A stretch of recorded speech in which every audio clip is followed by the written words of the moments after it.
Switzerland, and Jeff Buckley was playing, and we went to see him, and it was mind-altering. I knew Freddie quite well, and he was a wonderful guy, you know. And, we used to sit and talk about.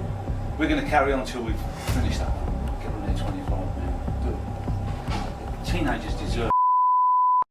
Robert Plant stood atop rock's Mount Olympus like a golden-maned god.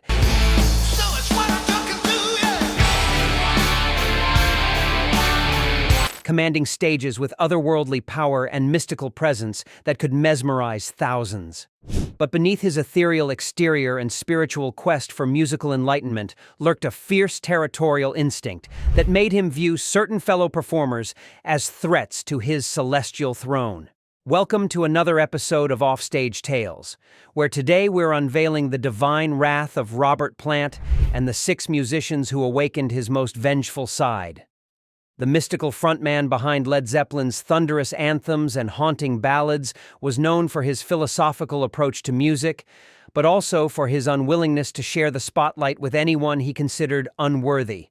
"Rock and roll is a spiritual calling," Plant once declared to Rolling Stone in 1975. "Not everyone who claims to serve that calling actually understands its sacred nature." Those words would prove prophetic as Plant watched lesser mortals, in his view, attempt to claim pieces of his musical kingdom. From vocal range wars to stage presence battles, Plant's conflicts with these artists weren't just about ego, they were about maintaining the purity of rock's higher calling. These weren't mere professional disagreements, but cosmic clashes between different philosophies of what it meant to be a rock deity. So prepare yourself for some otherworldly revelations about the man who believed he was rock's chosen messenger. 6. Roger Daltrey. Opening our countdown at number 6 is a clash between British rock titans, Roger Daltrey.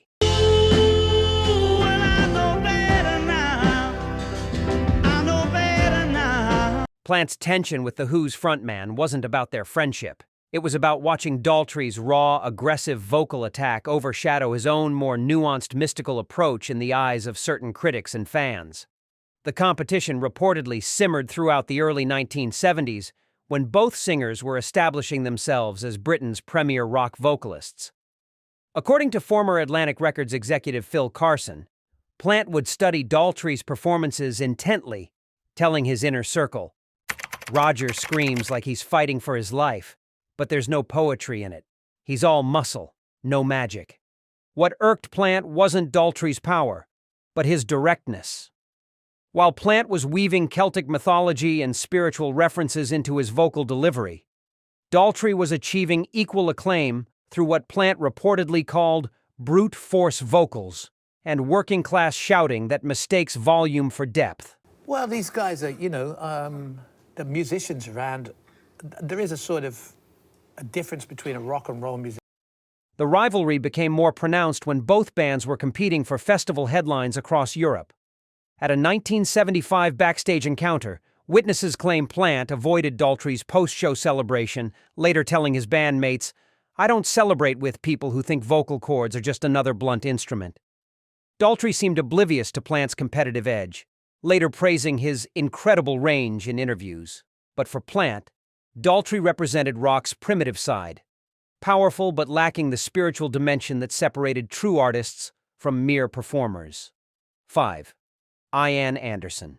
At number 5, we encounter Plant's battle for mystical supremacy, Ian Anderson of Jethro Tull.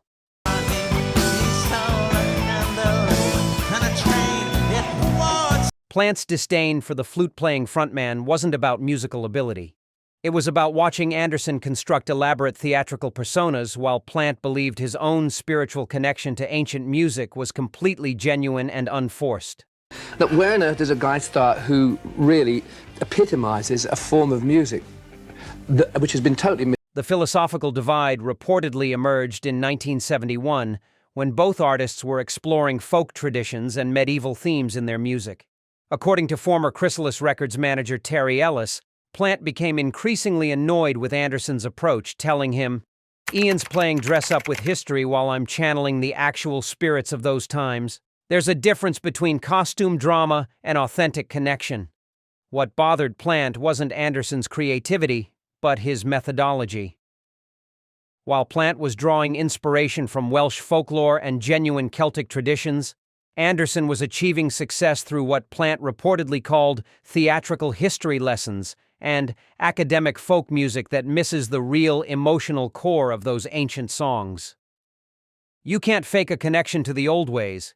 Either you feel them or you don't," Plant told NME in 1973, expressing his belief that spiritual authenticity couldn't be manufactured through performance techniques.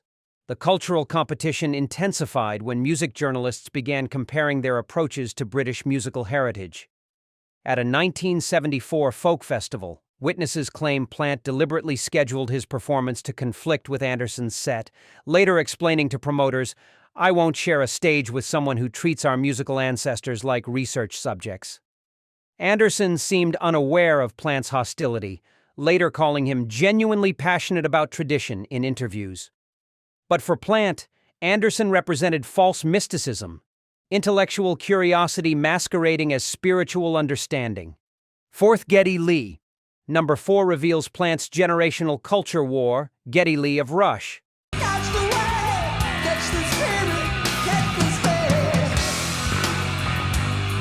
Plant's mockery of the Canadian power trio's frontman wasn't about their progressive complexity. It was about watching Lee's high-pitched technical vocal style represent everything Plant believed was wrong with rock's evolution, away from primal emotional expression. The philosophical clash reportedly crystallized in the mid-1970s, when Rush was gaining recognition for their intricate compositions and Lee's distinctive vocal approach. According to former Swan Song Records executive Danny Goldberg, Plant would cringe whenever Rush came on the radio, telling his crew, "Listen to that! Squeaking. He sounds like a computer trying to sing. Where's the human soul in any of it?" What disturbed Plant wasn't Lee's technical skill, but his emotional detachment. While Plant was channeling raw human experience through his voice with blues-rooted passion, Lee was achieving acclaim through what Plant reportedly called robotic precision, and vocals that sound like they were programmed rather than felt. The generational divide became unbridgeable when younger fans began preferring Rush's cerebral approach over Led Zeppelin's organic power. At a 1977 radio station visit, witnesses claim Plant walked out when the DJ played Tom Sawyer, later telling his manager, "I won't listen to the death of rock emotion in real time." Lee seemed unaware of Plant's contempt, later expressing respect for Led Zeppelin's influence. But for Plant, Lee represented rock's dehumanization, replacing authentic feeling with mechanical perfection that killed music's spiritual essence. 3. Freddie Mercury. Number 3 brings us to Plant's most theatrical rivalry, Freddie Mercury. Plant's jealousy toward Queen's flamboyant frontman wasn't about vocal technique.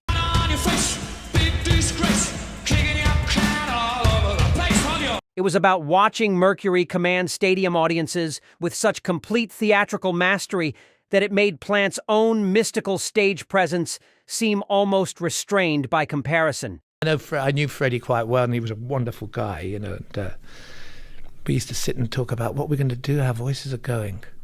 The envy reportedly peaked during the late 1970s when Queen's live performances were being hailed as the ultimate rock spectacle.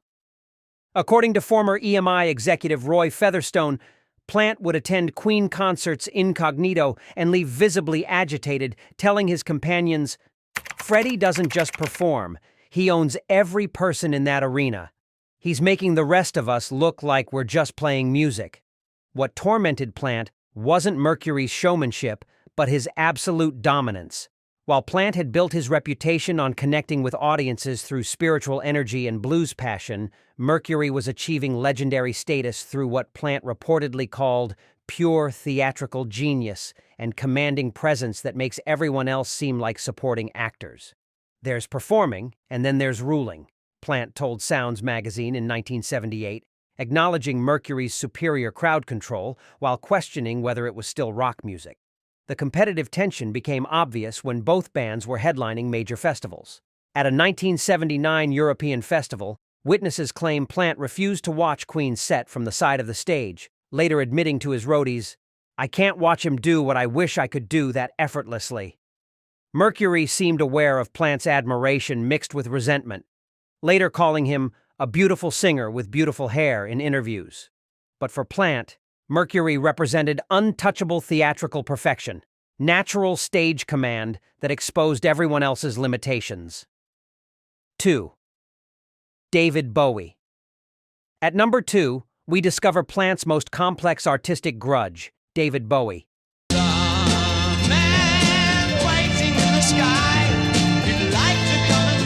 Plant's resentment toward the Thin White Duke wasn't about his glam rock theatrics. It was about watching Bowie effortlessly reinvent himself repeatedly while Plant felt trapped by Led Zeppelin's established sound and his own mystical image. The frustration reportedly intensified throughout the 1970s when Bowie was constantly evolving his persona and musical direction. According to former RCA Records executive Tony DeFries, Plant would study Bowie's transformations obsessively, telling associates, "David gets to be a different artist every album while I'm expected to be the same mystical hippie forever. He's got complete creative freedom while I'm locked into being Robert Plant." What tortured Plant wasn't Bowie's talent, but his artistic liberty.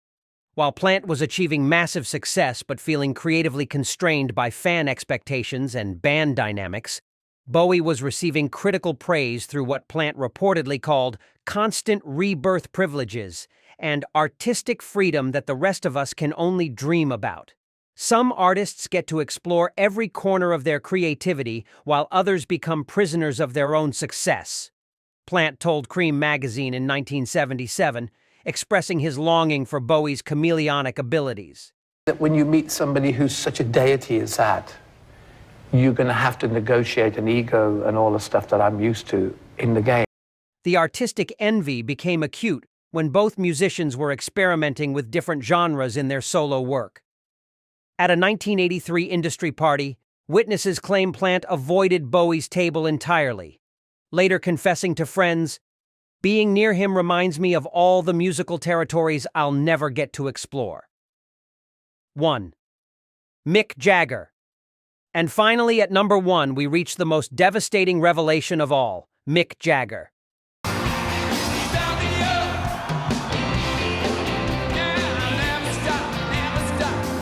Yes, the Rolling Stones' legendary frontman reportedly earned Robert Plant's ultimate hatred in what became the most bitter and personal feud in rock frontman history. The animosity reportedly began in the late 1960s when Plant watched Jagger's stage antics and felt his own blues devotion was being mocked by calculated showmanship. I thought we might be a little shaky because we always so self-analytical. According to former Led Zeppelin roadie Richard Cole, Plant would rant about Jagger regularly, saying, "He's turned the blues into a pantomime act. Mick doesn't feel those songs, he's just wearing them like costumes while I live and breathe every note." The hatred reached nuclear levels when critics began comparing their frontman styles.